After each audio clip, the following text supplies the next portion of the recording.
ကျွန်တော်ကတော့ ON ဖြစ်ပါတယ်ကျွန်တော်ဒီမှာတော့အင်ဒိုနီးရှားနိုင်ငံအနှံ့ကားမောင်းတာဖြစ်ပါတယ်လို့ကျွန်တော်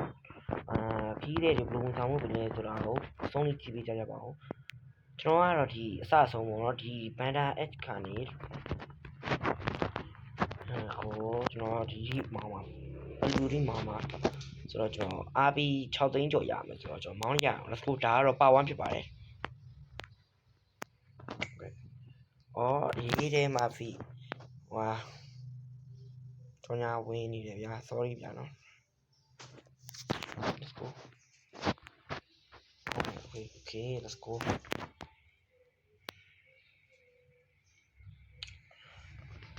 အင်ဒိုနီးရှားနိုင်ငံအနှံ့မောင်းရမယ်ဆိုတော့ရမ်းမိုက်တယ်ဗျာဒီ game နာမည်ကတော့ Best Simulator Indonesia Play Store မှာ download လုပ်ရတယ်ရမ်း graphic တွေကလည်းရမ်းမိုက်တယ်ဒီကားအစ်ကိုမောင်းလို့ပဲကျွန်တော်ရဲ့ကားကတော့မန္တလာမင်းပေါ့နော် scan နေရရမ်းမိုက်တယ်ကျွန်တော်မီးရတက်ထားတာဗျာအဲ့ကြောင့်မို့ကျွန်တော်ပတ်စံသိမ့်မရှိတော့ကိုစားပြီးမောင်းနော်ကဲအဲ့ဒါမှတက်ကြပါခင်ဗျာ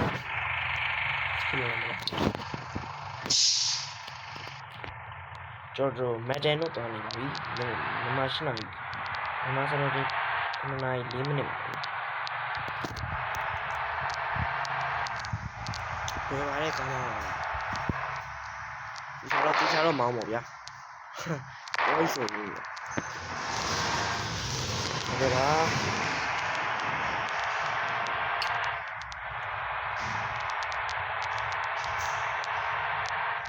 မင်းထိမစီကနေပြဟုတ်တယ်စားဖက်လို့နော်တော့ကားတိုင်းချက်ချိုးလိုက်ရမ်းမိုက်နော်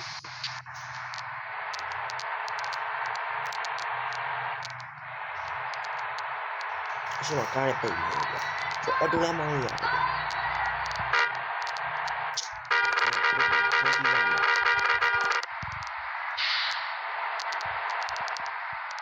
ကားပိတ်တယ်ဗျာအရင်တော့ဒီညမောင်းကားတော့မပိတ်ဘူး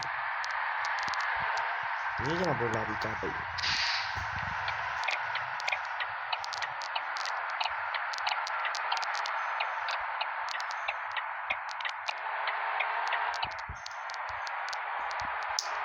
ကျွန်တော်ကီလိုကတော့65ရတယ်နော်90ထားပြီးမောင်းလို့ရတယ်90ကျန်တော့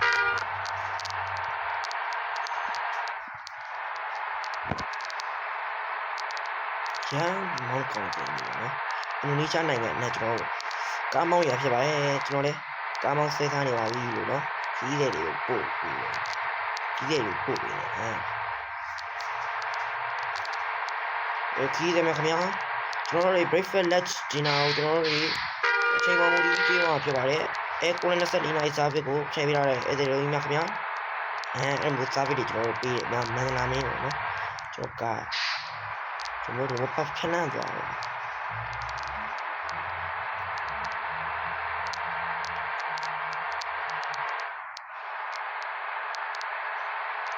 အဲ့ဒါတော့များလူရောက်ပြီးမယ်လို့တော့ရှိနေပါရဲ့ခင်ဗျာအရှင်းမှာမိပွဲရှိပါတယ်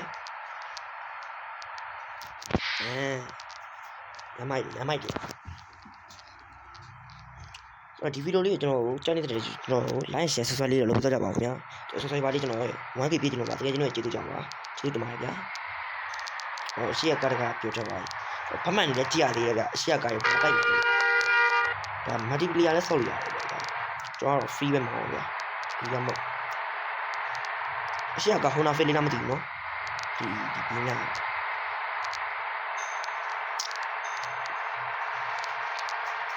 မိုးရလာပြီအဲ့ဒါများပြင်းနေမှာဆိုလို့ကျွန်တော်တို့အချင်းဖွေပါဗျာပြည့်တဲ့မှာထောက်ကြည့်လိုက်ပါဗျာရဖွလို့မရရမဖွလို့ဖွလို့ရမှာမသိရတယ်ပါတယ်ဒီဂိမ်းထဲမှာပါနော်ကျွန်တော်ဖုန်းလေးမှာဗျာဟုတ်ပါဘူးဒီကနေ့ကကျွန်တော်ကားမောင်းနေအစ်ဖွေးမောင်းနေပါ far away from home. There's no way I'm turning back now. My destination is unknown. So I'll keep pushing, never slow down. တနေ့ကိုတနိုင်အချိန်ပေးုံနဲ့ဘာသာစကားတစ်ခုတက်မြောက်နိုင်နေဆိုတာသိပြီလားဒါမှမဟုတ်ကိုယ်တိုင်ကလေ့လာခြင်းနေမယ်အချိန်မရဘူးမအားဘူးစာမရောက်နိုင်ဘူးအဲ့လိုမျိုးအကြောင်းပြချက်တွေများနေတဲ့သူတယောက်ဖြစ်နေတာစာရအမှအင်္ဂလိပ်စာဒါမှမဟုတ်ဂျပန်ကျွန်တော်ဝင်နေပြန် sorry ဗျာနော်လုံးလုံးတောင်းဝင်ပါတယ်ဗျာဒါကတော့ဘာလဲဆိုတော့ကျွန်တော်စုံသားလည်းမပေးတော့ဘူးဗျာကျွန်တော်ဒီတိုင်းပဲသိအောင်ပြပါမယ်စာရအမှကျွန်တော်တို့အင်္ဂလိပ်စာနဲ့ဂျပန်စာတွေလေ့လာလို့ရပါတော့လေ့ခုမှကိုလေ့လာရ online ပေါ်ကနေဒါကျွန်တော်တိတက်တော့ပြောပြတာနော်ကျွန်တော် share လုပ်ပြတာမိတ်ဆွေတို့ Ahead full of hopes, possibilities. I'm taking a chance to reach for the stars, for the stars. If I fall, then I'll get back up, try again, come back stronger. The wall, the bill can stop me now. Let's keep chasing the sun, do what can be done. Let's go beyond, push the limits, take flight, we'll break through the sky and go beyond the stars. With every step we take, we'll lead the way. These walls we're breaking them down, and we'll leave them all in the dust. New horizons waiting for us, because we were made to go beyond.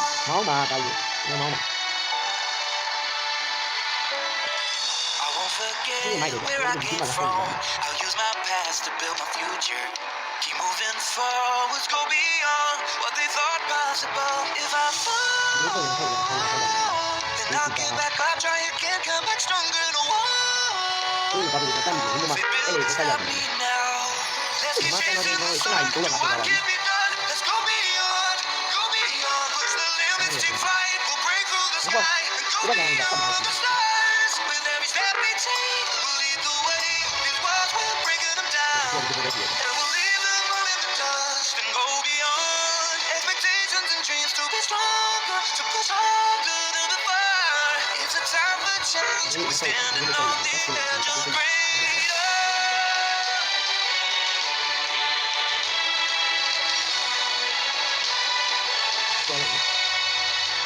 Let's keep chasing the sun, do what can be done. Let's go beyond. With every step we take, we'll lead the way. These walls we're breaking them down. ကျွန်တော်ကဒီကိုတော့တိတ်ကြရတယ်ကျွန်တော်ဒီကြရတယ်ကျွန်တော်နောက်ဒီတော့ကျွန်တော်ကျွ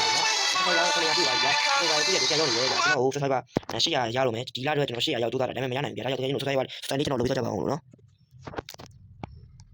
ဒီလိုမှာလေကျွန်တော် short video လေးပြလာပါမယ်အကြည့်လိုက်ပါဗျာ To go beyond. ဆိုတော့ဒီလိုက်ဒါစမှာဗျာ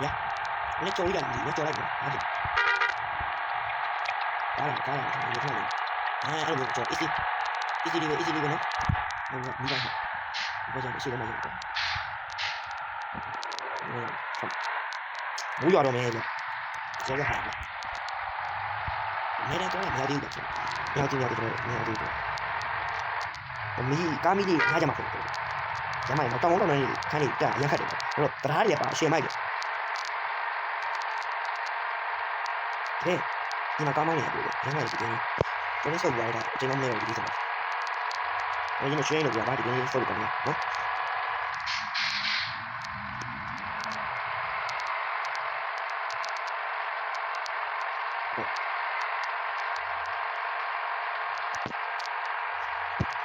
ရှေ့ကိုမြောက်သေးတယ်မိုးပြန်တိတ်ပြီး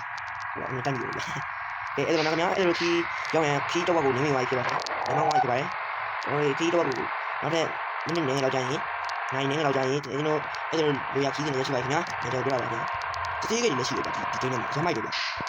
ကျွန်တော်ခီးတဲ့ပို့စာရေးတယ်မန္တလာမင်းခီးတဲ့ပို့စာရေးကျွန်တော် driver အဲ့လေကျွန်တော်ယူရမတော့နေတခါမှမကြောက်တော့တာမလို့တော့မလို့တော့တာ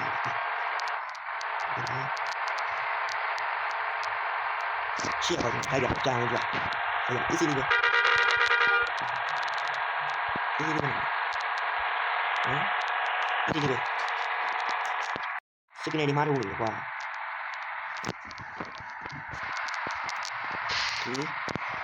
easy တော့ easy လေးပဲမောင်းရမှာနော်အများများကြီးရတယ်ဖြစ်မှာလို့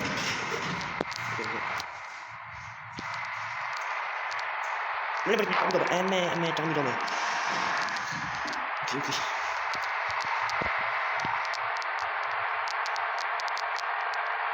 ီပါဝင်နေနော်ပတ်တူလာမယ်ခင်ဗျနော်ကျွန်တော် short video လေးတော့ပုတ်တရားတော့တင်ရတယ်ဗျအများကြီးတက်ကြည့်ကြပါအဲ့ဒါမှာသုံးပုံလို့နှစ်ပုံကတော့ view ရတယ်များတော့တရားမကြည့်နေရမကြည့်ဘူးဒီဟာကိုကျွန်တော်အားပြောတာတော့ကျွန်တော်လေးလုပ်ပြီးတော့ပါနော်မိတာရခါချင်းတိုက်ပြီးအေးကြပါကြည့်အဲ့ဒါတော့တိုက်တာမဟုတ်ပါဘူးဟိုကမမှန်တာပါကျွန်တော်မှပဲကျွန်တော်ပြန်ပြင်တော့မယ်ဗျာကားကျွန်တော်ဘာဖြစ်သွားလဲမသိဘူးကျွန်တော်အရှင်းထိန်းနေတာဗျဒီမှာဒီဟိုစက်ပိတ်လိုက်ပါဗျာကားတော့ဘာဖြစ်မဟုတ်လားအဲ့တော့ဒီညာဘက်ရဲ့ကျွန်တော်ရဲ့တောက်ဆုံး screen ရဲ့တောက်ဆုံးကိုကြည့်လိုက်ညာဘက်တောက်ဆုံးကိုကြည့်လိုက်ပေါ်ပါမှာဒီမှာ hat ဆိုတော့ကိုယ်တချိတာပဲအမှန်တကယ်တရားကတော့ဖြစ်ရမယ်အဲ့တော့ကျွန်တော်ပြင်လိုက်မယ်ဗျာ easy ဘာဖြစ်အမှန်လေးနည်းနည်းပိုးသွားတယ်စီ easy အဲ့တော့ညာခင်ဗျာမကြောက်ပါနဲ့ဒါကတော့ဘယ်ဖြစ်လာလဲဆိုတော့ကားရင်းနည်းနည်းလေးပဲချစ်မိသွားတာပါကားပါလေး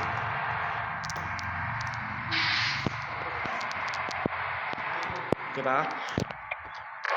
တိုက်မိတယ်ဗျာခါပဲဗျာအဲ့ကိုယ်ကလည်းရအောင် easy တိကျမမောင်းကြာမောင်းကြတရားလည်းရတယ်အကောက်တော့ဘယ်လိုပြောလဲတိကျဦးရရတယ်ကျွန်တော်ပြင်ရမယ်ကျွန်တော်80အောက်ကိုကျွန်တော်ပြင်ပြီဟိုဘောင်းကိုကြားပြီး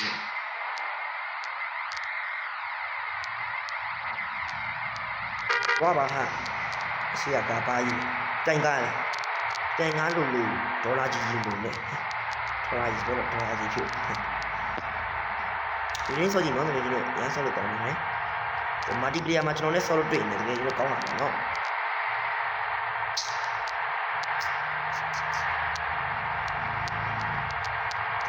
တော်ရလာမသိနော်ကြာတယ်တော်ရလာမသိနော်တော်ပါလိမ့်စီစားလေဝင်းနေစားရတယ်ဗျဟာဘလို့ဘာဖြစ်တာချီရကားဗျာကျွန်တော်မားတယ်ဘုဘကကားကိုကျွန်တော်သူတို့ဗလန်နဲ့ကျွန်တော်မားလိုက်တာကျွန်တော်တွေ့တာခံလည်းမထိန်နိုင်ဘူး sorry ဗျာအားကြီး okay ခဏလေးပါနော်ခဏလေးဆောက်လိုက်ပါတကယ်ကြီးတော့ကျွန်တော် video အကြိုင်းမို့လို့ကျွန်တော်ရေးပြီးဒီနေရာလေးကိုရေးပြီးဒီလေးရပါတယ်ကျွန်တော်ဘာဖြစ်ပါအောင်နော်ရေးပြီးဒီလိုရပါတယ်ဘင်းနေရာကြီးပေါ့နော်ဒီလိုနေရာလေးကြောင်ကြောင်ဝင်တဲ့နေရာလေးကိုရေးပြီးကြွားလေးရပါတယ်ဟုတ်ကဲ့ပါ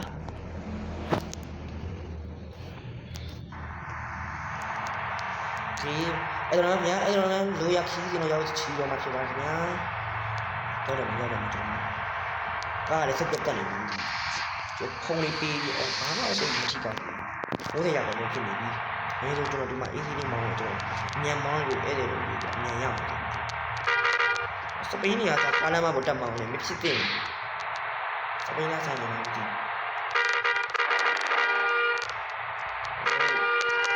ုင်ရအောင်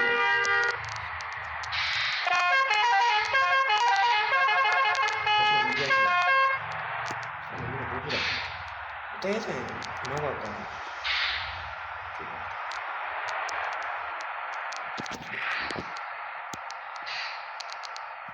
Ready 1 2 3ကျွန်တော်ညာဝက်တွေ့မယ်လို့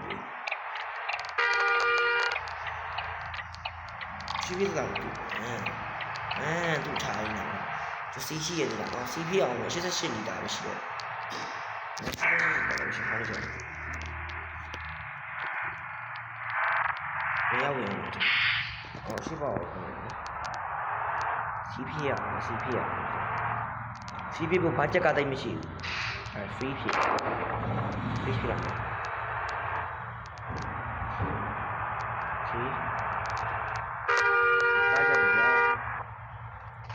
အဲ့ဒါမှမဟုတ်ကျွန်တော်အစီအစဉ်ပေါ့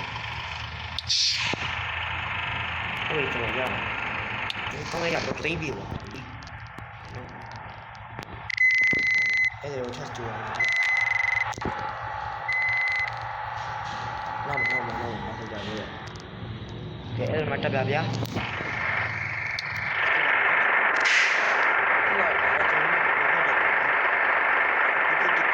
ခါလိုက်ပါတော့အဲ့ကိုသွားမှာဖြစ်ပါတယ်စာရင်းချပါပြီ17 နာရီ12မိနစ် ဟိုဂိမ်းလေးကနိုင်ယူကြမှာပေါ့အပြင်နိုင်ယူကြမှာအပြင်နိုင်ရဲ့အဲ့လိုတော့ပေါ့ရပြီလားစီဇန်လေးတွေ့ရင်ဝကြပါအောင်လို့စီပြေးရအောင်စီရချစ်စကွန်ပျူတာလို့ရှိတယ်ခဏကိုရတယ်ကိုလို့ရှိတဲ့ကွန်ပျူတာဖြစ်နေတာ export ကကျန်တယ်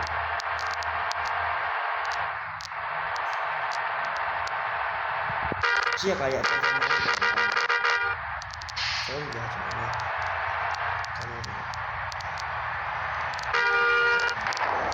န်နဲ့ချိုးတာနော်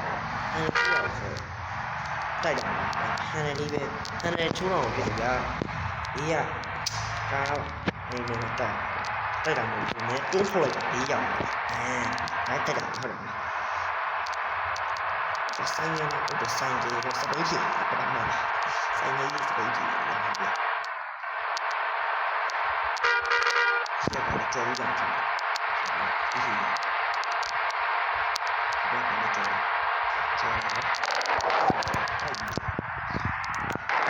ဒီတိုက်တယ်ဘေးအောက်တာဆိုအမီအဲ့လိုဖြစ်တိုက်တယ်တော့ကဖြစ်ပါလေဒီပြဘာမှမဖြစ်ပါဘူးနော်ဒါကြောင့်လည်းတော့ကြောင်အောင်နော်တော့ကောင်းမောင်းတဲ့ဖြစ်နေမှာကားလေးဆိုတော့ကောင်းမောင်းတဲ့ဒီမောင်းတယ်ဒီကြောင်မောင်းလို့ပဲဟုတ်တယ်ဒီတကယ်လို့ခုကြည့်နေတဲ့ဒီပါလေမောင်းတယ်လို့ပြောချင်တယ်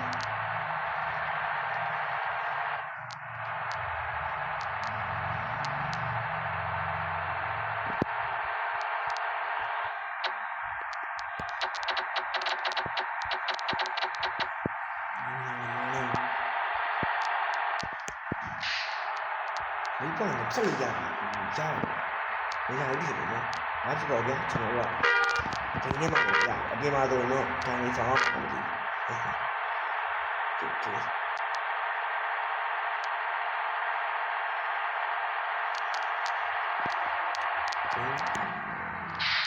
ဒီမာတီပလီယာထဲမှာဆိုတော့ဟိုဖြစ်လို့မရဘူးရှောက်ရရင်ဒီနေ့ကျွန်တော်ဒီနေ့ဟိုမိပိုက်ဖြစ်တာ我ဖြစ်လို့ရတယ်သူတို့ဖြစ်တာဗျာရှိရပါဘူးလာလာဒီကားကြီးလားတော်တာဒီကတော့တိုက်နေတယ်ဗျာ88ဖြစ်နေပြီကျွန်တော်80ကိုကျွန်တော်ဟိုပြင်ရတော့โอเคတနေ့ကိုတမန်ချိန်ပေးုံနဲ့ဘာသာစကား Wi-Fi မပိတ်မိတာကျွန်တော် Wi-Fi မပိတ်မိ sorry ဒါမှမဟုတ်ကိုရိုင်းကလေ့လာခြင်းမိမယ်အချိန်မရဘူးမအားဘူးစာမလုပ်နိုင်ဘူးအဲ့လိုမျိုးအကြောင်းပြချက်တွေများနေတဲ့သူတယောက်ဖြစ်နေတာ တော့တောင်းပါ စာရအမှအင်္ဂလိပ်စာဒါမှမဟုတ်ဂျပန်စာကိုလေ့လာခြင်းနဲ့ဘာသာစကားဆိုင်ရမှာတကယ်ကျွန်တော်ဂျပန်စကားဖြစ်ဖြစ်အင်္ဂလိပ်စာဖြစ်ဖြစ်လေ့လာနေကြကျွန်တော်စေပုံသားမပေးဘူးကျွန်တော်စေတနာနဲ့ပြောပြတယ်ကျွန်တော်ဖြည်းဖြည်းကျွန်တော်အွန်လိုင်းကနေလေ့လာကြတာဗျာကျွန်တော်အဲ့လောက်ကတော့ကျွန်တော်သိတာတယ်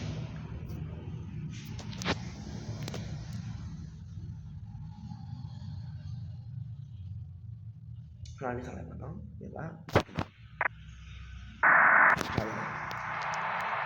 ဒီတိုင်းနဲ့မှန်နော်တိုင်းမှန်တော့တိုင်းမှန်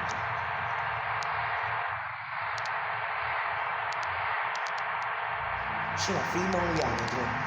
တော်ဖီးရလို့ရတယ်ရတော့အရင်က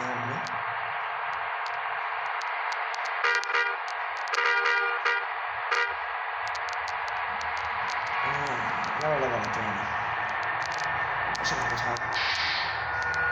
ပြန်ဆောင်ပြီးသွားတယ်ဒါတော့ကျွန်တော်ဒီတင်းနေမှာဟုတ်ကဲ့လားတိုင်းရောကားကြီးအပိနေမှာဗျာရထားတိုက်ရထားဘာမှမဖြစ်ဘူးကခိုင်နေပြီနော်ဒီလိုဆောရီ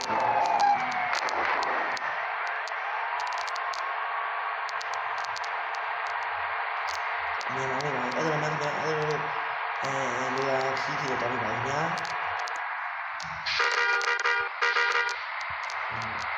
ဘယ်ရတူစပီးရဆောအဲ့ရှိရတော့ကျွန်တော်တိုက်ပြီးတော့လက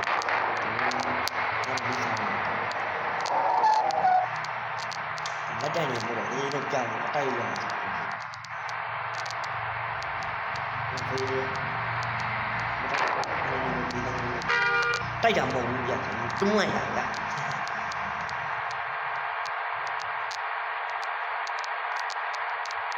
ဒါရဘာလို့လဲဦးတော့နေခံနေတယ်နော်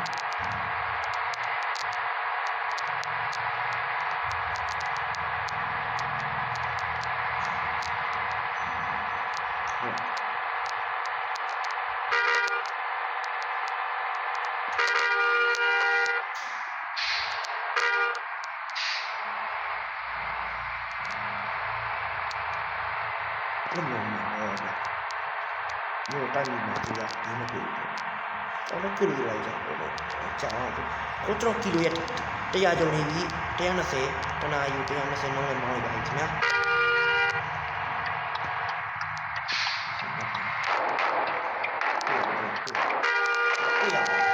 ဒီဘက်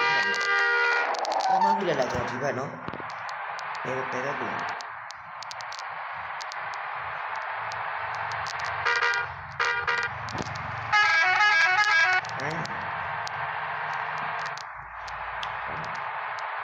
ဘက်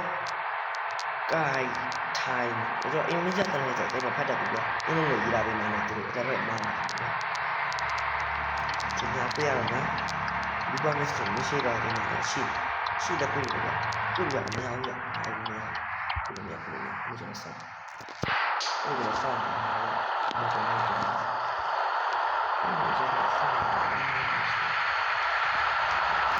ကျင်းရောက်ကတော့ဒီကပ်ကြီးတယ်ကြည့်ကြကပ်ကြီးလေးကိုရှိတယ်ဒ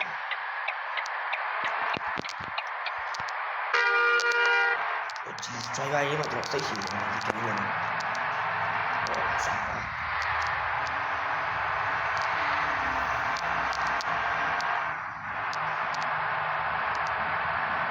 ဒီရင်ဆက်ဆိုင်မှာဒီအဲ့ဒါကိုစားတော့နားရရနေရတယ်ဒါတနားယူနေပြီးလဲစားတယ်ပေါ့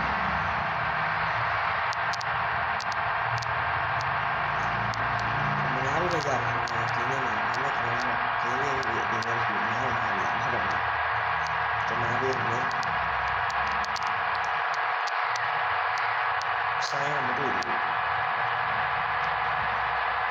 နေနေမှာဟဲ့ဘူးစီးကြည့်ဦးကြတယ်စီးနေဒီစီးကြည့်ဟာ free မြောင် free ဖြစ်မှာကွာတော့အရင်က free ဖြစ်မှာ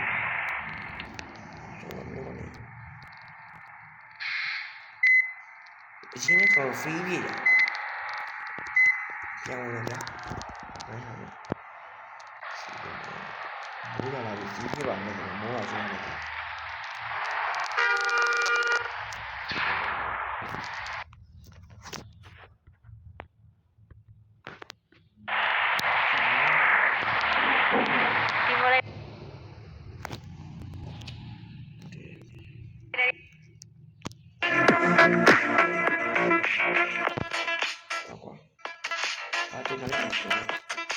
ကိုလိုက်တယ်ထားလိုက်တော့နောက်ပြီးနေဗျာကိုလိုက်တယ်ဒီကြောက်တယ်အားလေးတော့ထားလိုက်ဒီမကြီးကျွန်တော်တို့အဓိကစော့ဖို့ဟဲ့မလားဒီကစီပြေကိုကြောင်ညာကြည့်ဖို့မဟုတ်ဘူးနော် sorry ပါကျွန်တော်ကုန်းမကြည့်တော့ဆက်တော့မှာတော့စီးပြေစီးရမလဲကြာဖြစ်မှာ200မကြည့်ဆက်နေမကုန်ဘူးနေကုန်တယ်နော်โอเคကြည့်ရအောင်စီးပြေပါကျွန်တော်ချက်မောင်းမယ်ခင်ဗျာရနားပြအောင်နော်ခရီးရမြောက်တော့စီးပြေတာနော်ဒီနေ့ကနားပြအောင်နော်ဒီတယ်ကိုကြည့်ရအောင်နော်ရှင်းမှာစိုင်းမှာမသိဘူး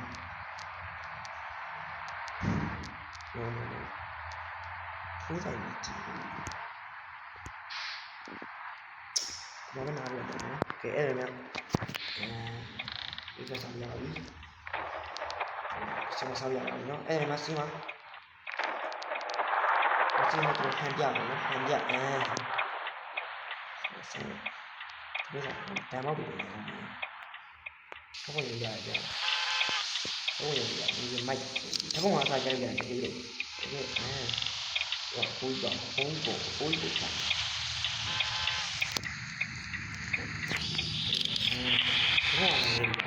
လောက်မိုက်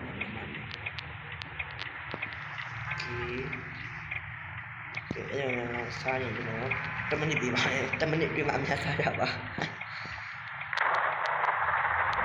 စားရပိတ်ကျွန်တော်ထိုးရတော့အားရပါဆိုလို့လည်းအဲ့ဒါစားကြမှာချက်ဒီမှာဝယ်လို့ရတယ်ဒီမှာပါ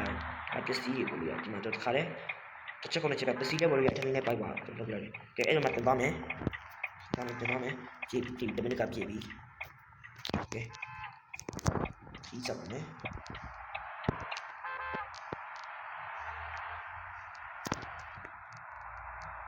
โอเค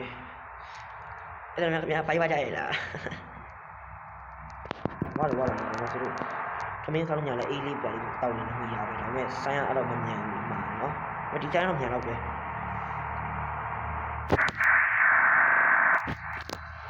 စနလာကြောက်ကြပါဗျာ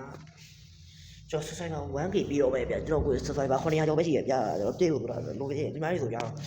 နှိုင်းတာတော့ဒီမှာကြီးဒီပါဆို 1K လေးကျော်လဲလို့မကြိုးစားနေရပါဗျာဒီမှာတကယ်ချင်းလုပ်ပြီးမှလည်းပြင်မှာဆိုတော့ကျွန်တော် subscribe လုပ်ပြီးတယ်ပါနော်ဒီမှာလေးနဲ့ကြာဒီခီးရကြာတောင်တက်နေရပြီဒီမှာတောင်ကုန်းလိုတောင်တက်လမ်းလိုတက်နေတယ်နည်းခီးဆိုင်နေတယ်အနေရှောလို့ရှိတယ်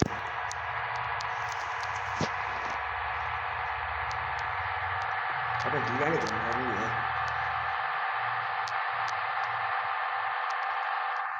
ဒီမှာဒီမှာနားလေ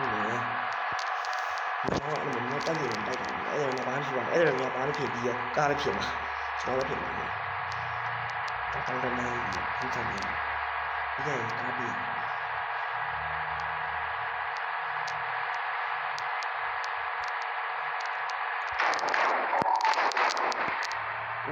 ကျော်ပြီးတော့ဘာမှမလုပ်ဘူး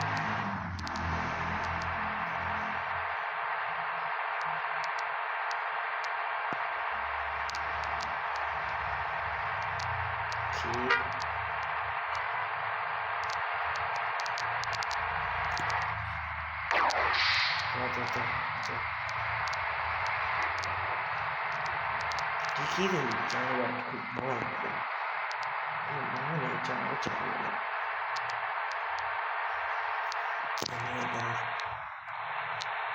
ဒီလိုမျိုးတွေတော့ကြာကြာဝေးတယ်။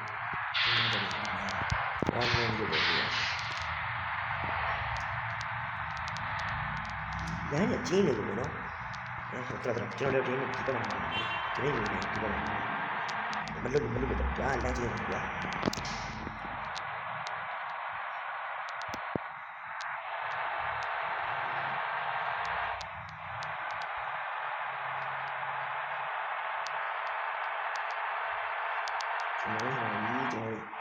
တပင်းရတယ်ဒီမဲ့တဲ့ကျုံလမ်းဒီအဲ့ဒါဒီတိကောင်းနေပြီနော်ဒီကတော့ဘယ်လိုထွက်လဲကျွန်တော်မသိဘူးဗျဟို view ရောက်ရှင်းတာဗျတော့လေမကြတော့ကျွန်တော်ကားဖုန်းလေးပဲဟိုရလာအောင်နော်ကျွန်တော်ဒါလေးဟိုဘလာမရောက်အဲ့ဆိုရတယ်ဟိုထားလို့အဲ့ဒါဆိုရတယ်ဟိုမိုက်နော်လုံးချိန်ရစတင်ရစား effective ပဲကျွန်တော်အော်ဒါမကောင်းသေးလို့ချိန်ရအောင်minus တော့မကောင်းအကြောင်းတော့ control ကျန်နဲ့ဒီချက်အောင်ရမယ်နော်ရတယ်ကောင်းချရမိုက်ပါခေရပြီချက်တော့တော့ဆက်တော့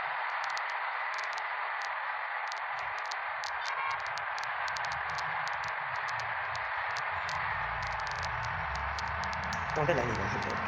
ပေမဲ့ကွန်တက်လိုက်နေတဲ့တိကျဒီလိုပဲပြတ်ပြီးတော့နော်ဒီကိန်းနဲ့